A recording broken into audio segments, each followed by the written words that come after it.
juste pour information. Donc, tout d'abord, je tiens à remercier le comité d'organisation, particulièrement le professeur Mounir Ajin, pour sa confiance répétée chaque année. C'est toujours un plaisir pour moi de venir à ce congrès, puisque je rencontre mes amis embryologistes, gynécologues, urologues, et pour parler particulièrement d'un sujet très important d'actualité qui est l'obésité. Alors, je vais vraiment être sincère avec vous. Mes deux consoeurs qui m'ont précédé m'ont vraiment facilité la tâche. Notamment Dr Salem et Dr Imran Othman, Dr Imran Othman, avec laquelle je travaille beaucoup sur l'obésité féminine et ses retentissements hormonaux. Et donc le sujet de ma présentation va concerner les perturbations hormonales chez le sujet masculin obèse. Et je vais un peu délaisser la partie exocrine, la spermatogenèse, puisque ça a été bien explicité avant moi. Alors par rapport à la problématique, je pense que ça a été dit, donc l'obésité est actuellement une des maladies les plus fréquentes au monde. On recense 2,5 milliards de surpoids, mais on est à 1 milliard d'obèses dans le monde. C'est actuellement une des maladies les plus fréquentes. Et je tiens à vous dire que c'est une des maladies qui se complique le plus, puisqu'on le sait, donc l'obésité retentit sur tous les organes, que ce soit les organes de fonction, de mobilité et même les fonctions de la reproduction. Et donc, je vais vraiment rebondir sur ce que a dit notre collègue modérateur par rapport à l'hypogonadisme masculin qui a été décrit récemment, qui est actuellement dit en anglais MOSH, abrévié de Male Obesity Secondary Hypogonadism. Et donc, c'est l'entité la plus actualisée actuellement sur le retentissement de l'obésité sur la fertilité.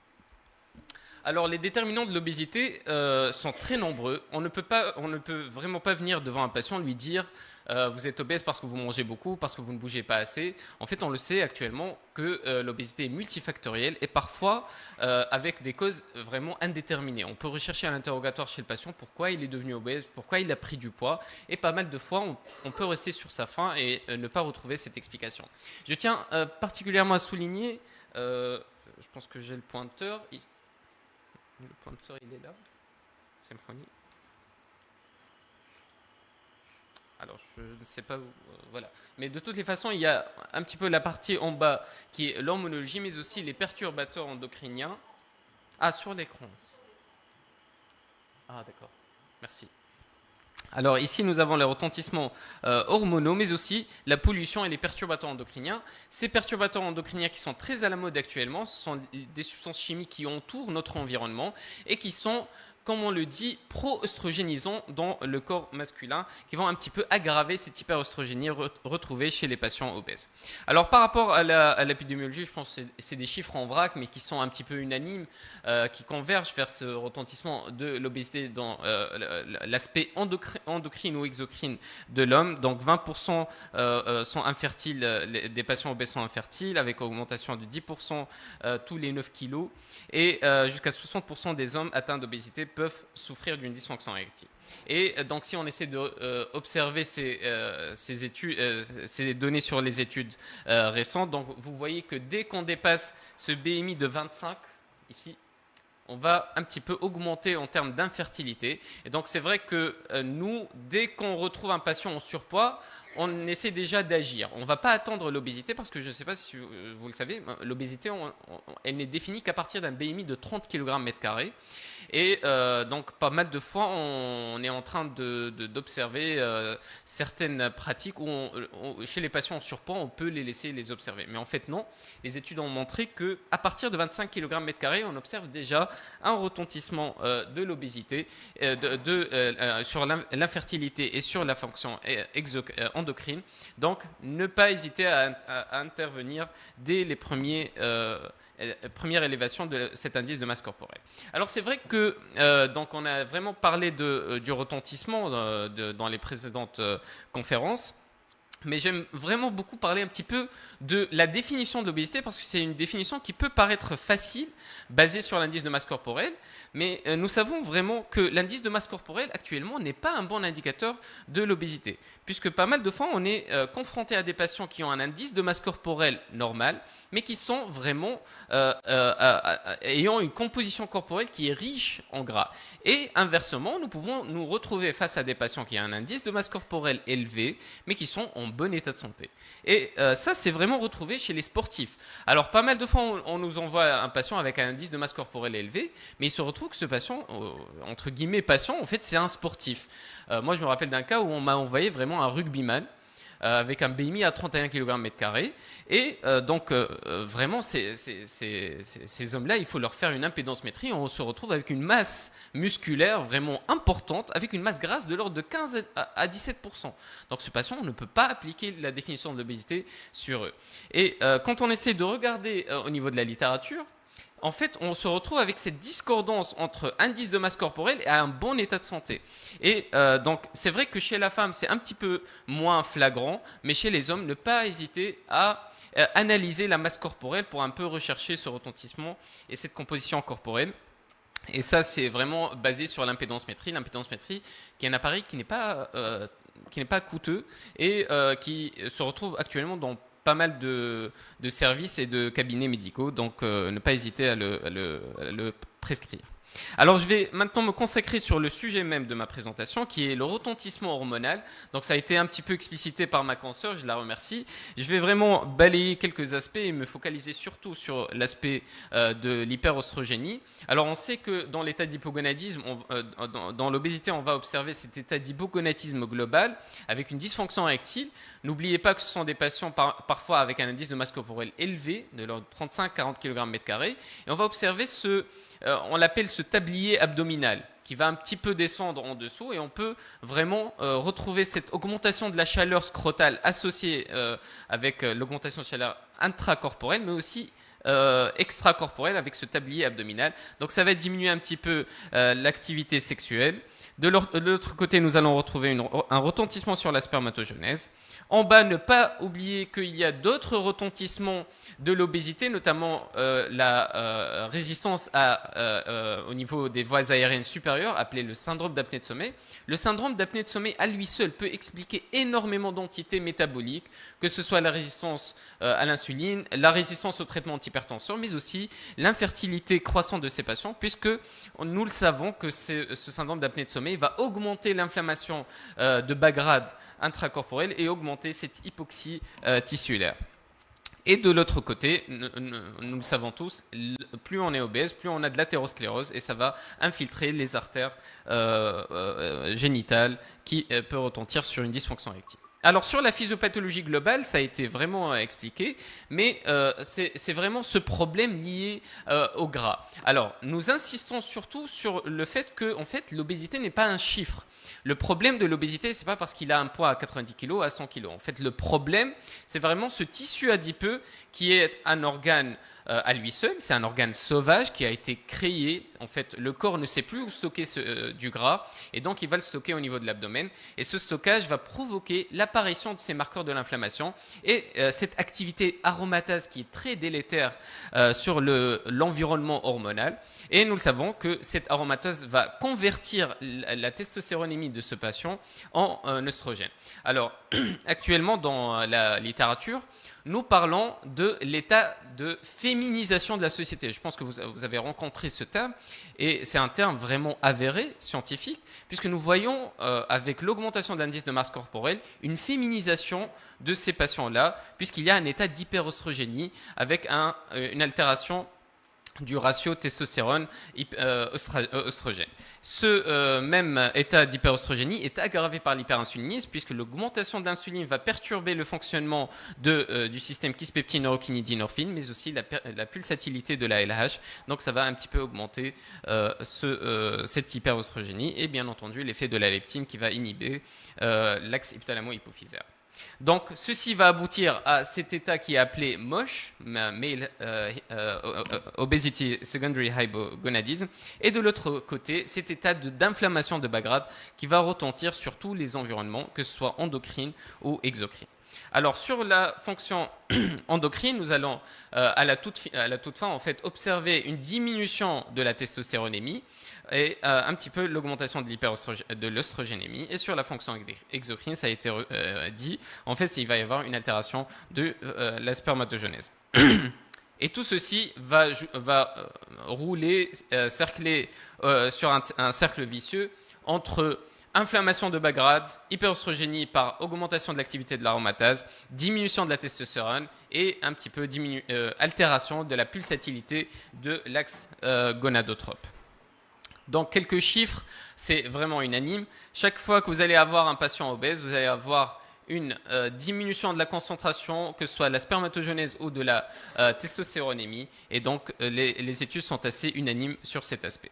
Pour le diagnostic biologique de cet aspect d'hypoandrogénie ou d'hypotestostéronémie, on va bien entendu se référer sur la clinique. Et la clinique ne ment pas quand un patient vous dit qu'il a une dépilation, une raréfaction du rasage, qu'il a des testicules qui sont diminués de taille à l'examen clinique ou à des symptômes fonctionnels de l'ordre de la diminution de la libido ou diminution des érections matinales. Vous avez cette impression indirecte que ce patient a une testostéronémie qui est en train de baisser.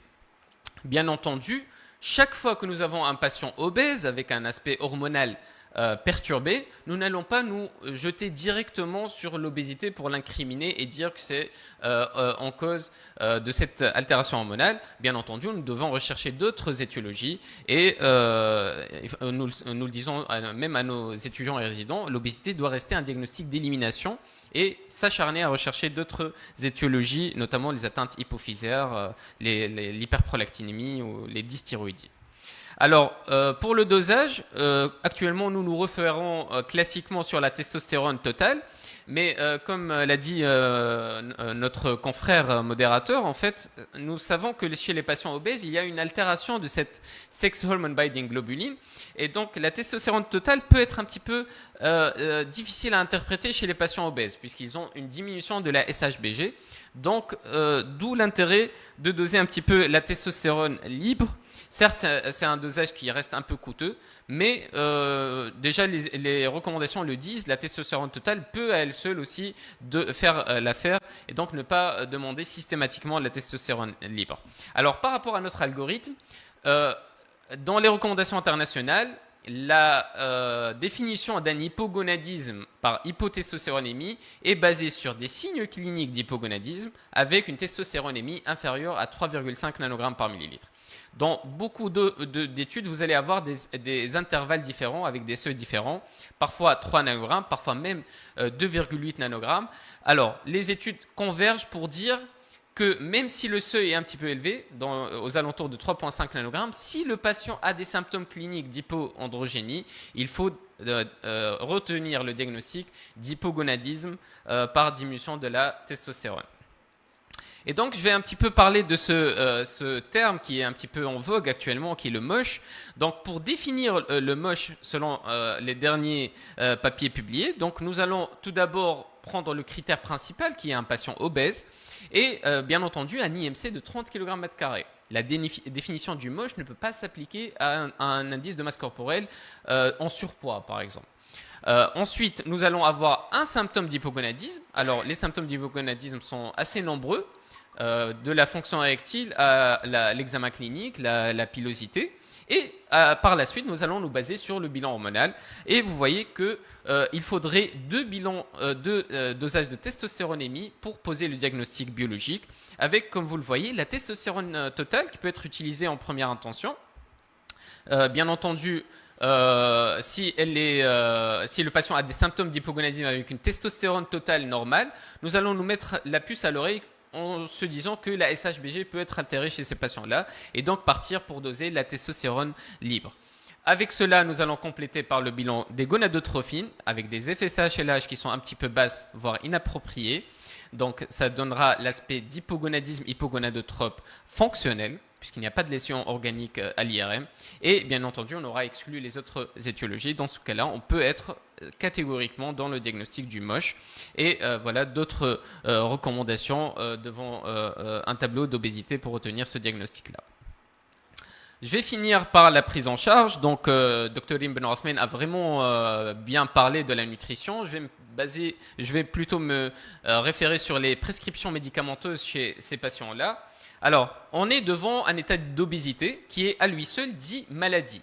Il faut vraiment maintenant se changer les idées et ne plus considérer l'obésité comme un facteur de risque ou un état de prédisposition. Non, l'obésité à elle seule est un motif d'hospitalisation. Actuellement, on hospitalise des patients obèses et on est en train de les gérer. Et bien entendu, nous avons l'autre aspect qui est l'hypogonadisme à traiter.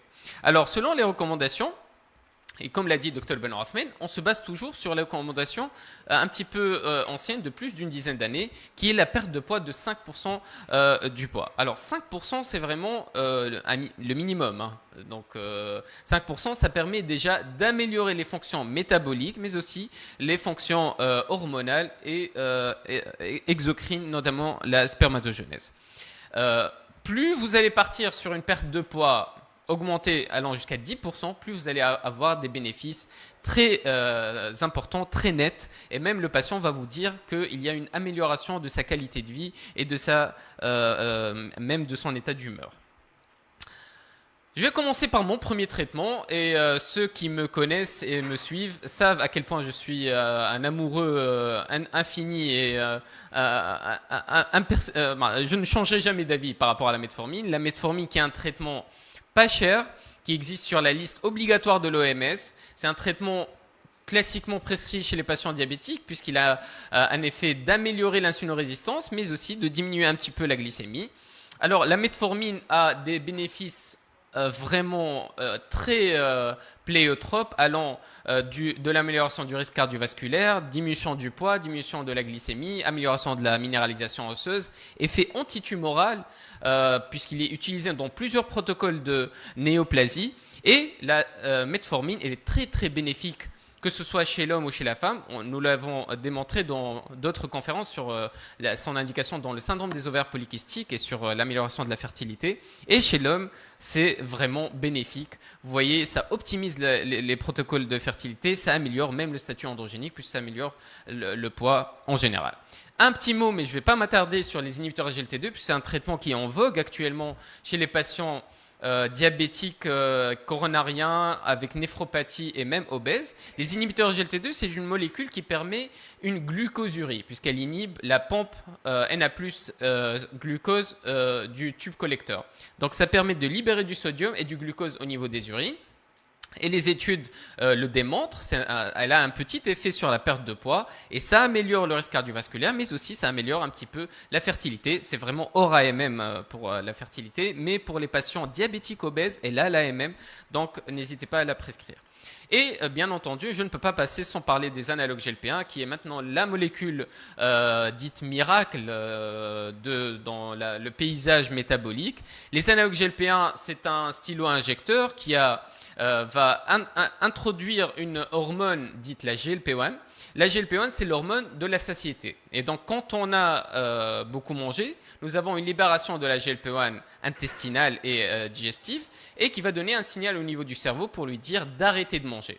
La GLP-1 a aussi un effet très bénéfique sur la sécrétion de l'insuline, et la résultante de tout ça va permettre une perte de poids qui est actuellement la perte de poids la plus nette observée par un traitement médicamenteux, dépendamment de la molécule. Alors en Tunisie, nous avons le liraglutide et le sémaglutide qui est l'Ozempic va être introduit en Tunisie à partir de janvier 2026, sans conflit d'intérêt bien entendu, mais pour dire que nous avons l'analogue GLP-1 en Tunisie et donc c'est une molécule très très intéressante pour ces patients-là. Vraiment toutes les études concordent et convergent pour dire que ça améliore bien entendu l'obésité. Il y a une perte de poids en moyenne de l'ordre de 5 kg dans les 2 à 3 mois, sans activité physique et sans amélioration de la nutrition. Que dire si nous prescrivons avec une alimentation et une activité physique? Et bien entendu, ça va permettre d'améliorer le paysage hormonal. Vous voyez, avec une augmentation de la SHBG qui est un petit peu diminuée chez ces patients-là, et donc améliorer ce ratio testostérone-œstrogène. Donc voilà, avec une amélioration même des paramètres de la spermatogenèse. Et je vais finir par le traitement par testostérone pour l'hypogonadisme. Alors le traitement de testostérone, c'est vraiment un traitement un petit peu délicat à prescrire. Je pense que vous êtes beaucoup plus connaisseur que moi sur ce traitement-là, puisque ça va un petit peu retentir, je pense, sur la spermatogenèse. Donc c'est vrai que nous, quand nous le prescrivons, nous avons le patient qui n'est généralement pas entamé dans un processus de PMA. Nous avons une liberté dans ce cas-là et voilà, nous sommes un petit peu libres. Mais c'est vrai que dès qu'un patient entame un protocole PMA, nous devons nous concerter avec nos confrères, que ce soit gynécologues, urologues ou même embryologistes, pour savoir les prescrire. Les recommandations disent que si le patient a des symptômes d'hypogonadisme avec une testostérone inférieure à 3,5 nanogrammes par litre, elle a une indication à la testostérone pour améliorer sa fonction sexuelle et améliorer les symptômes cliniques. Mais c'est vrai que dans l'autre corollaire, on a un petit peu observé ce retentissement sur la spermatogenèse. Donc ça reste vraiment un traitement qui est manipulé délicatement. Je pense que vous savez quand est-ce qu'il faudra le prescrire, parce que je n'ai pas beaucoup de temps, ainsi que les effets indésirables. Donc classiquement, nous le donnons en injection toutes les 3 semaines. Parfois, on commence avec une faible dose, la moitié de 250 mg d'énanthète de testostérone, et on peut aller jusqu'à une ampoule par mois. Et donc voilà, les recommandations, c'est généralement les aspects cliniques, tout en faisant attention aux effets indésirables. Donc ça améliore la dysfonction érectile, ça améliore même le syndrome métabolique, puisque nous savons que la testostérone va augmenter la masse musculaire, et les données scientifiques démontrent que plus nous avons une masse musculaire importante, plus nous avons une dépense calorique et une dépense métabolique accélérée. Et je finis par quelques petits mots par rapport aux recommandations internationales par rapport à la testostérone. Donc c'est vraiment intéressant, mais à manipuler très délicatement, toujours en concertation avec nos collègues du protocole de procréation. Je finis avec la chirurgie bariatrique. La chirurgie bariatrique, elle est très intéressante. Et parler de la chirurgie bariatrique à elle seule, je pense qu'il faut vraiment un bon moment. Pour dire que la chirurgie bariatrique, c'est vraiment très bénéfique sur les aspects métaboliques, sur les aspects hormonaux. Ça améliore la testostérone, ça améliore la pulsatilité de la LH et ce paysage hormonal. Mais c'est vrai que les études ont montré une baisse de la spermatogenèse. Donc vraiment, nous la préconisons lorsque le patient n'a pas encore entamé un protocole de PMA. Et donc ici, nous parlons de la chirurgie métabolique. Actuellement, elle est de plus en plus délaissée puisque nous avons la chirurgie médicamenteuse qui est par les analogues GLP-1. Et je vais vraiment... je m'excuse pour le premier mot, l'andropause n'est pas là. Je finis par dire que il faut prendre en charge l'obésité précocement, ne pas attendre 30 kg mètre carré, partir dès les premiers chiffres de surpoids pour explorer ces patients-là.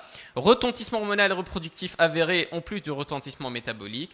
Les seuils de testostérone non consensuels, toujours se baser sur la clinique. Dès qu'un patient décrit des symptômes d'hypoandrogénie, nous avons déjà une définition clinique de l'hypotestostéronémie. Intérêt du dosage de testostérone libre si la testostérone totale ne vous donne pas cette satisfaction par rapport à une clinique flagrante d'hypoandrogénie. Et bien entendu, les bénéfices par rapport au traitement du métabolisme, régulation-diététique, metformine, analogue GLP-1, confirmé, avéré, des molécules qui existent et qui ne sont pas très difficiles de prescription, avec des effets indésirables pas très importants. Et par rapport au traitement par les androgènes, c'est vraiment controversé puisque ça peut retentir sur la fertilité. Et je vous remercie. Merci Dr Lache pour cette excellente présentation. Vous excellez à chaque fois qu'on vous convoque pour nous traiter un aspect endocrinologique d'un sujet donné, comme d'habitude. Merci pour votre fidélité à cette manifestation annuelle majeure qui traite de l'assistance médicale à la procréation et qui rassemble, donc, comme vous avez dit, les embryologistes, les endocrinologues, les gynécologues, les généticiens, les scientifiques. Donc maintenant, le mot et la parole est à l'assistance pour les questions. Oui, je dis bien sûr merci, une très belle présentation. Merci beaucoup. C'est Dr Halouani. Je vous connais de nom et oui. Enchanté. Donc, bon, j'ai 3 questions. D'accord. La première concernant la qualité des spermatozoïdes. Là, vous avez parlé de la spermatogenèse en tant que quantité chez la personne obèse. Alors, qu'en est-il pour la qualité du spermatozoïde? Parce que quelquefois, le spécialiste de fertilité ne trouve pas assez de temps pour attendre une diminution du poids. Vous savez que quelquefois, oui, c'est difficile. Et donc, quelle est votre conduite et quel est votre avis? Ma deuxième question concernant... Si vous permettez, je réponds question par question. Oui, bien sûr. J'oublie très facilement. Oui. Par rapport à la première question, je rejoins ce qu'a dit Dr Salim, et je pense qu'elle est beaucoup plus experte que moi par rapport à la spermatogenèse. Nous, je vais vous dire notre avis et nos recommandations. Pour qu'un patient puisse entamer un bon protocole de PMA, nous devons avoir en main 6 mois dès que nous avons reçu le patient. Ça, nous l'appliquons même chez la patiente avec syndrome des ovaires polykystiques. Dès que je reçois une patiente, je dois procéder. On ne peut pas faire perdre 5% en un mois, comme l'a dit Dr Bonarthman. Ce n'est pas pratique et bien entendu, l'effet rebond est beaucoup plus important. Donc la perte de poids doit se faire sur la longévité et donc nous devons avoir au moins, bon ils disent 6 mois, mais au moins 3 à 6 mois. C'est vrai que si le patient est dans un protocole d'urgence, je ne sais pas quelle urgence, c'est vrai que dans ce cas-là, je ne sais pas ce que vous en pensez, Dr Salim, mais sur les qualités des spermatozoïdes.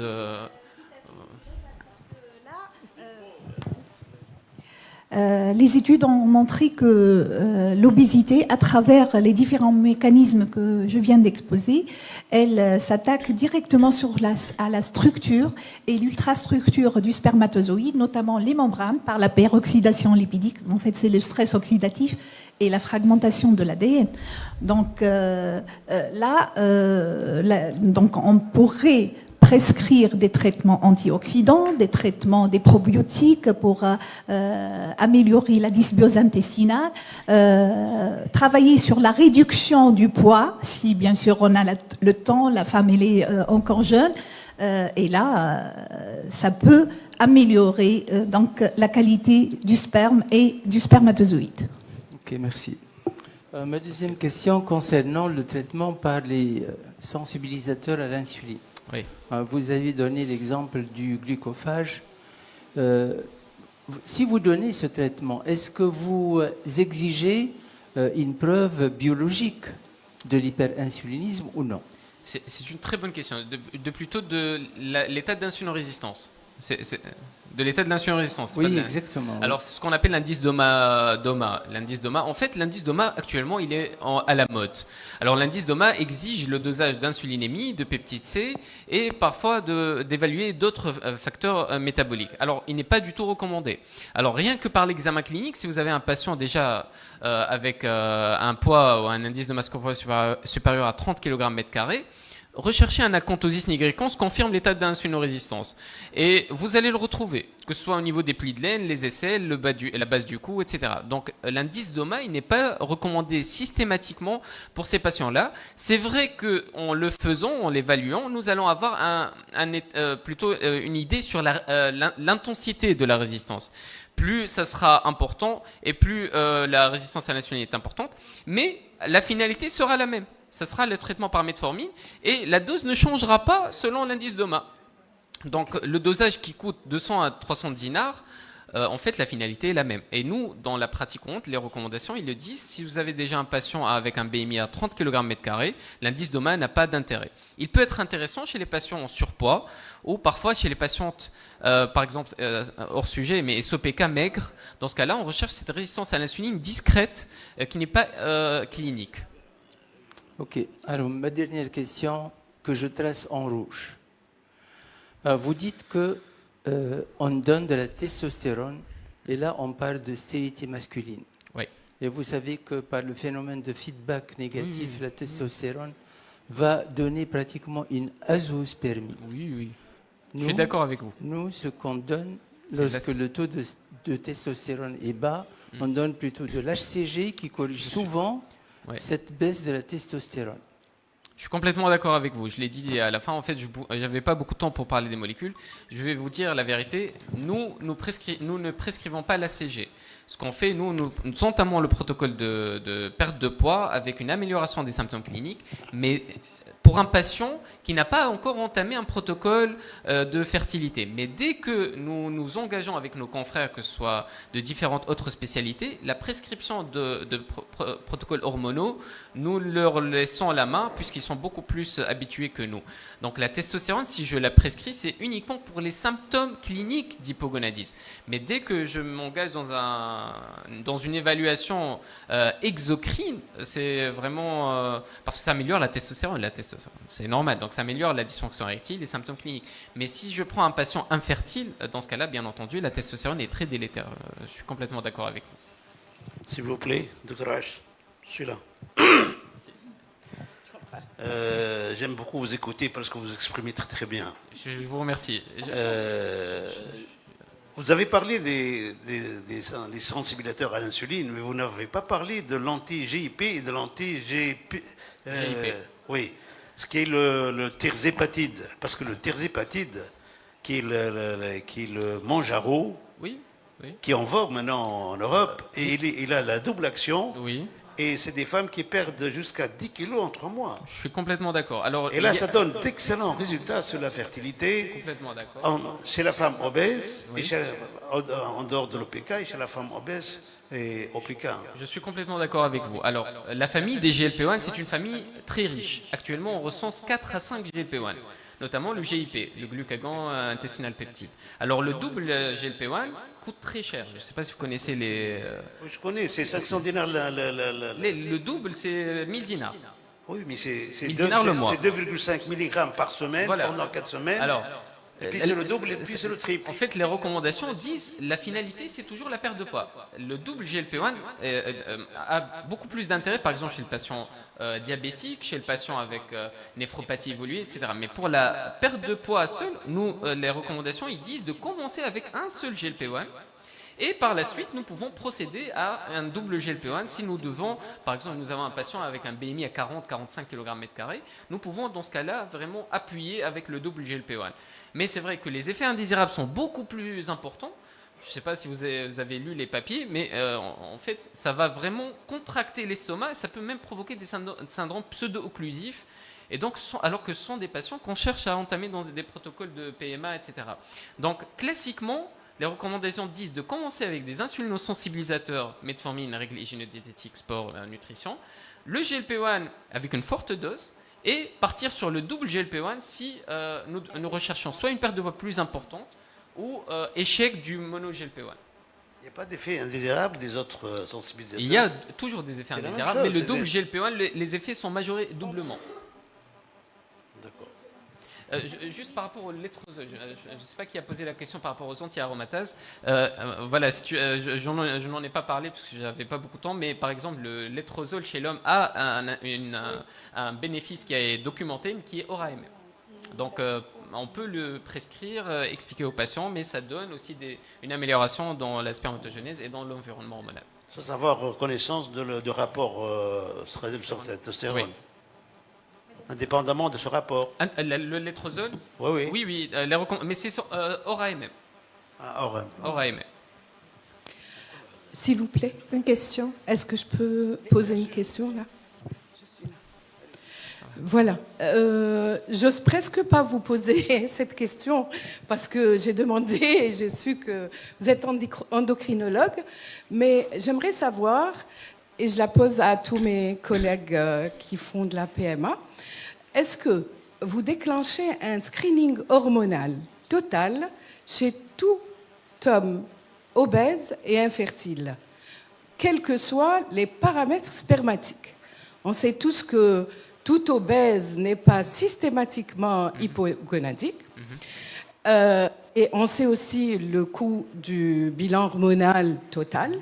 Est-ce qu'il y a dans les recommandations quelque chose qui dit quand faut-il screener l'homme obèse en cas d'infertilité, quel que soit le paramètre? Je vais commencer par répondre à la première partie, peut-être laisser la parole. En fait, la recherche d'état d'hypogonadisme est déjà déclenchée si le patient a des symptômes d'hypoandrogénie. Donc dès lors que nous avons un patient obèse, nous allons l'examiner en entier. Et bien entendu, s'il a des symptômes d'hypogonadisme, dans ce cas-là, c'est avéré. Mais si le patient n'a pas de symptômes d'hypogonadisme, notamment une activité sexuelle normale, un aspect clinique qui n'a pas changé, dans ce cas-là, nous allons entamer un protocole de perte de poids. Et naturellement, ça va permettre d'améliorer. Alors, les recommandations disent, comme ça a été décrit dans le MOSH, il faut partir par la clinique. C'est-à-dire un IMC supérieur à 30 kg/m² avec des symptômes d'hypogonadisme. Parce que, comme vous l'avez dit, en fait, le bilan hormonal coûte cher, la testostérone libre coûte cher, etc. Alors, dans d'autres recommandations, notamment les sociétés d'obésité, les sociétés américaines d'obésité, ils disent que devant tout patient obèse, il faut faire tout. Alors, si le patient n'a pas un désir de fertilité, tout ça, je pense que ça peut être débattu. Donc, c'est vraiment libre à vous. Nous ne le faisons pas systématiquement, puisque voilà, nous allons déjà le faire maigrir. Mais dès lors qu'il exige, il a un désir de fertilité ou autre, dans ce cas-là, il est intéressant de faire ce bilan, rechercher ses retentissements hormonaux.